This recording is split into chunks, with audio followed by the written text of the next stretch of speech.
हाँ तो बच्चों, अभी हम पिछली वीडियो में देखे थे समांतर क्रम समूहन का फॉर्मूला। ठीक, तो क्या फॉर्मूला प्रूफ किए थे?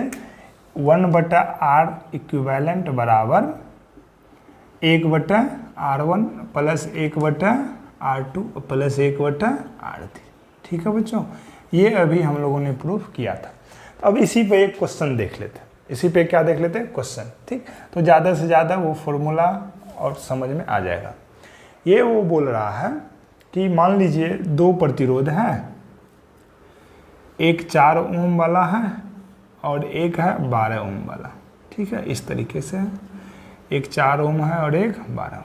ठीक, और इसको एक बैटरी से जोड़ दिया है। इसको एक बैटरी से क्या किया? जोड़ दिया। ठीक, मान लीजिए उस बैटरी का वैल्यू बाद में दे करके दूसरा क्वेश्चन। मान लीजिए इस बैटरी से को क्या किया? जोड़ दिया। ठीक, तो वो बोल रहा है this is your terminal A and this is terminal B. ये होगा टर्मिनल ए और ये क्या होगा? Terminal B. वो बोल रहा है ए तथा बी के बीच, ए तथा बी के बीच समतुल्य प्रतिरोध ज्ञात करें। ए तथा बी के बीच क्या ज्ञात करना है? समतुल्य प्रतिरोध। ठीक है, तो हमको ए और बी के बीच समतुल्य प्रतिरोध ज्ञात करना है। तो अभी हमको ये पता नहीं है कि ये श्रेणी क्रम में है या समांतर क्रम में। ठीक, वो तो देखने से ही लग रहा है कि समांतर क्रम, लेकिन मान लीजिए कि हमको पता नहीं है। मान लीजिए दोनों समूह ने एक साथ दे दे, तब कैसे पता करेंगे कि वो श्रेणी क्रम में है कि समांतर क्रम में? ठीक है, तो उसी चीज़ को किस विधि से पता करेंगे हम उसको देखते हैं। हम क्या करते हैं, यहाँ से ये बैटरी का प्लस टर्मिनल और ये माइनस, और हम जानते हैं कि बैटरी में जो धारा प्रवाहित होती है प्लस से माइनस की ओर होती है। तो हम मान लिए यहाँ से आई धारा निकली, इस तरीके से आई धारा जा रही है, कोई दिक्कत नहीं। जो ही आई यहाँ पहुँची तो यहाँ पे कितना रास्ता मिला इसको? 2 रास्ता। तो भाई आई को तो दोनों रास्ते में करंट देना होगा, बराबर नहीं देगा लेकिन दोनों रास्ते में करंट देना होगा। तो हम मान लेते हैं इधर I1 गया और इधर कैसा गया? I2। तो इधर से I1 चल करके आया यहाँ तक, इधर I2 चल करके यहाँ तक आया, और यहाँ पे पुनः आ करके I1 प्लस I2 मिल करके क्या बन गया? I, और ये I है, प्लस से I निकला, बीच में बटा, पुनः सब धारा क्या हो गया? जुट करके I बन गया और माइनस टर्मिनल तक पहुँच गया। ठीक है, तो जब हम धारा का वितरण किए तो हमको क्या दिखा कि 4 ओम वाले प्रतिरोध में I1 धारा और 12 ओम वाले प्रतिरोध में I2 धारा प्रवाहित हो रही है। कहने का मेरा ये मतलब हुआ कि दोनों जुड़े हुए प्रतिरोधों में धारा अलग अलग प्रवाहित हो रही है। कैसी धारा प्रवाहित हो रही है? अलग अलग। और अभी अभी आप डेफिनेशन पढ़े, पिछली वीडियो में पढ़े कि यदि प्रतिरोधों में अलग अलग धारा प्रवाहित होती है तो उसी को हम लोग कौन सा क्रम कहते हैं? समांतर क्रम कहते हैं। तो कहने का ये मतलब है कि ये दोनों समांतर क्रम में है, तो 1/r इक्विवेलेंट बराबर फार्मूला हो जाएगा 1/r1 प्लस 1/r2। 2 ही है इसलिए 2 तक लिए, 3 रहेगा तो 3 तक, 4 रहेगा तो 4 तक। ठीक, तो 1/r इक्विवेलेंट बराबर कितना हो गया भाई? 1/4 ओम। अब भैया ओम छोड़ देते हैं, प्लस 1/12। ठीक, तो 1/r इक्विवेलेंट बराबर दोनों का एलसीएम कितना हो जाएगा? लघुत्तम 12 हो जाएगा, 4 तिया 12 प्लस 1, 1/r इक्विवेलेंट बराबर 4/12 3। ठीक, तो क्या हो रहा है? 1/r इक्विवेलेंट बराबर 1/3। यदि हम क्रॉस मल्टीप्लिकेशन करेंगे तो हमको तो 1/, का वैल्यू नहीं चाहिए, r का वैल्यू चाहिए। तो r इक्विवेलेंट बराबर कितना हो गया? 3 ओम। कितना हो गया? 3 ओम। तो यही हो गया समतुल्य प्रतिरोध का मान। कितना हो गया? 3 ओम। ठीक, इसी में यदि आपको क्या करे, ये बोल दे कि मान लीजिए इस V का मान हो गया आपको 9 वोल्ट।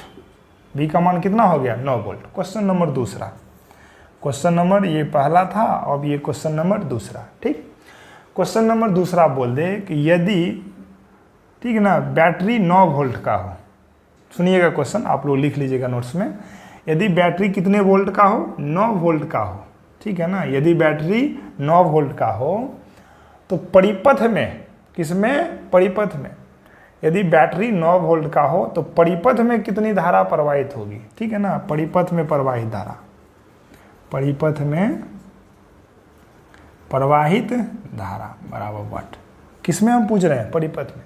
यदि बैटरी 9 वोल्ट का हो तो परिपथ में कितनी धारा प्रवाहित होगी, मतलब इस I का मान निकालना है। तो I बराबर फॉर्मूला हो जाएगा, बोलिए V बराबर क्या चाहिए? I into R। V का वैल्यू कितना दे रखा है? 9 वोल्ट। I का मान निकालना है। R का वैल्यू दे रखा है कितना? 3 ओम। तो 3 तिया 9, तो I बराबर कितना एम्पियर हो गया? 3 एम्पियर। कितना एम्पियर? मतलब परिपथ में कितनी धारा प्रवाहित होएगी? कितनी धारा? 3 एम्पियर। ठीक। अब इसी में देखिए एक कंसेप्चुअल क्वेश्चन, और इसी क्वेश्चन में बहुत सारे बच्चे गलती भी करते हैं, तो आप लोग गलती नहीं कीजिएगा, ध्यान से देखिएगा, ठीक है ना। ध्यान से एक कंसेप्ट का उपयोग होगा, ठीक, ध्यान से बोलिएगा। तीसरा क्वेश्चन यदि आपको इसी में पूछ दे, ठीक है ना, तीसरा क्वेश्चन इसी में पूछ दे कि V का मान वही 9 वोल्ट ही है, ठीक, 4 ओम प्रतिरोध में, 4 ओम वाले प्रतिरोध में प्रवाहित धारा का मान ज्ञात करें।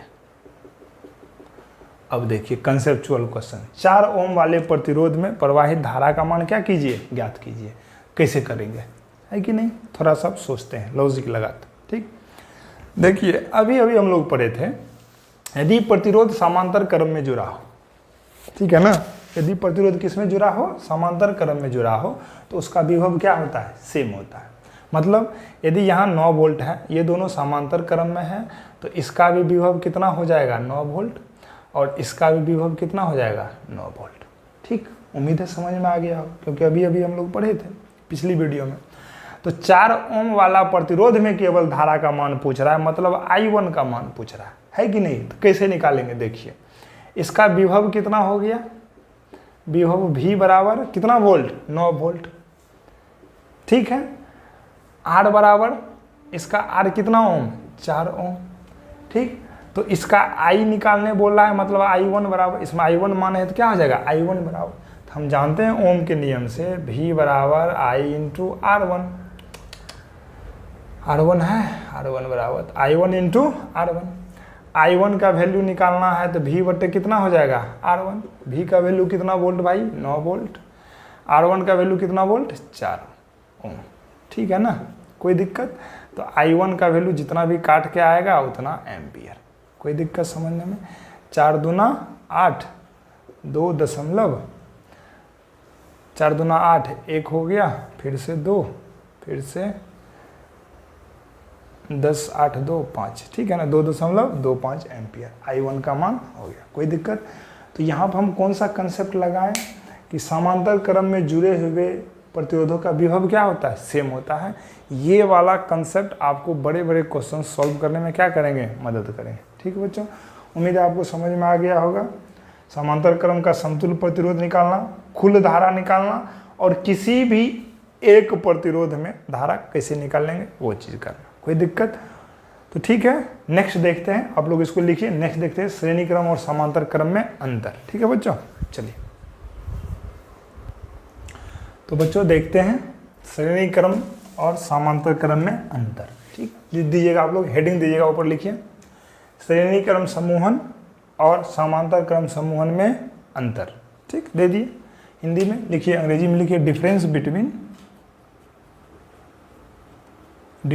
बिटवीन, ठीक, series combination, series and parallel combination, series and parallel combination. ठीक है, कुछ दिन बाद बच्चों 11th और 12th का भी वीडियो एक एक चैप्टर वाइज क्या करेंगे, लाएंगे।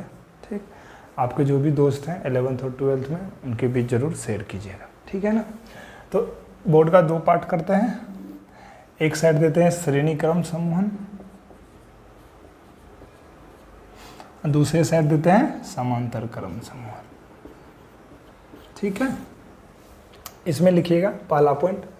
आप लोग भी बोल सकते हैं कि इसमें कैसी धारा प्रवाहित होती है? समान धारा प्रवाहित होती है, लिखिएगा। ठीक, सभी जुड़े हुए प्रतिरोधकों में, सभी जुड़े हुए प्रतिरोधकों में या प्रतिरोधों में समान धारा प्रवाहित होती है। इसमें क्या होता है बोलिए, सभी जुड़े हुए प्रतिरोधों में अलग अलग धारा प्रवाहित होती है, ठीक है ना। सभी जुड़े हुए प्रतिरोधों में अलग अलग धारा प्रवाहित होती है,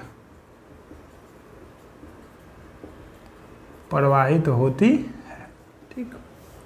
दूसरा पॉइंट अभी पढ़े, इसका विभव क्या होता है, अलग होता है। सभी प्रतिरोधों का विभव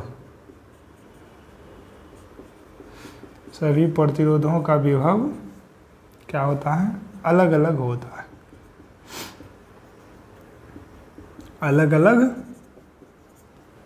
है, ठीक है। इसमें क्या पढ़े, सभी प्रतिरोधों का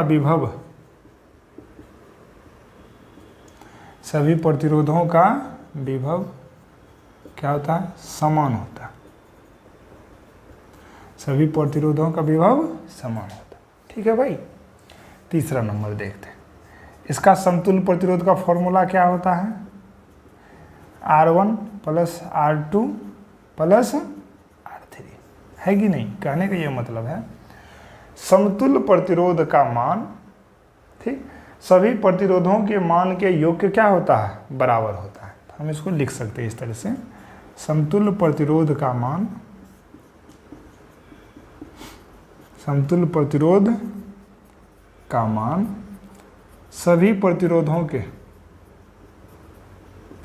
सभी प्रतिरोधों के मान के योग के बराबर होता है। मान के योग के क्या होता है, बराबर होता है, ठीक है। उम्मीद है समझ में आ रहा होगा। और इसमें क्या लिखते हैं, पहले इसके फॉर्मूला को लिख लेते हैं। 1/R इक्विवेलेंट बराबर क्या होता है, 1/R1 1/R2 प्लस 1/R3। कहने का मेरा ये मतलब हुआ कि सभी प्रतिरोधों का समतुल्य प्रतिरोध का व्युत्क्रम, देखिएगा ध्यान से, समतुल्य प्रतिरोध का व्युत्क्रम प्रत्येक प्रतिरोध के मान के व्युत्क्रम के योग के क्या होता है, बराबर होता है।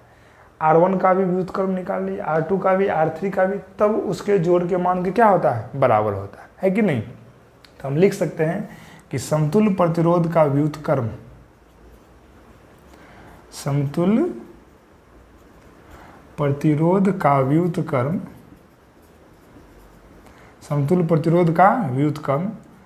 प्रत्येक प्रतिरोध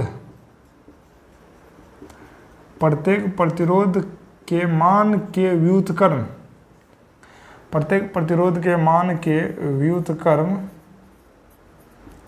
के योग के बराबर होता है, के योग के बराबर होता है, ठीक है ना, कोई दिक्कत नहीं। अगला बहुत ही इंपॉर्टेंट बात लिखने जा रहे हैं कि समतुल्य प्रतिरोध का मान प्रत्येक प्रतिरोध के मान से क्या होगा, अधिक होगा, ठीक है ना। समतुल्य प्रतिरोध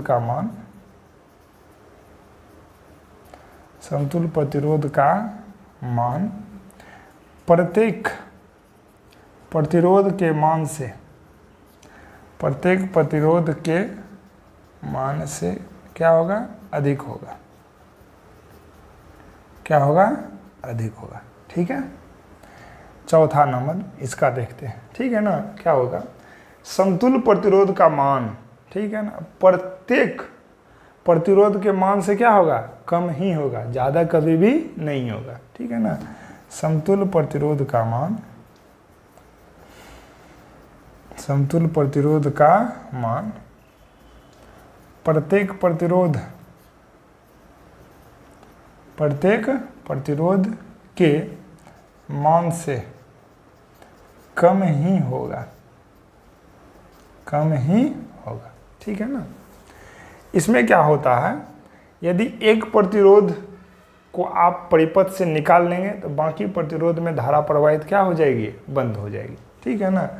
लिखिए 5वां नंबर लिखिए, एक प्रतिरोध को परिपथ से हटाने पर, एक प्रतिरोध को परिपथ से हटाने पर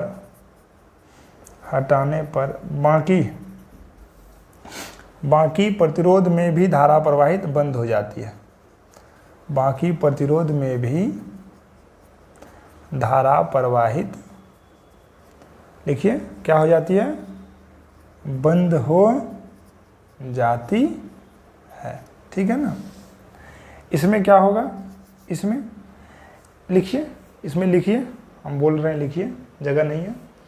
एक प्रतिरोध को परिपथ से हटा देने पर भी बाकी प्रतिरोध में धारा प्रवाहित होती है। ठीक है ना।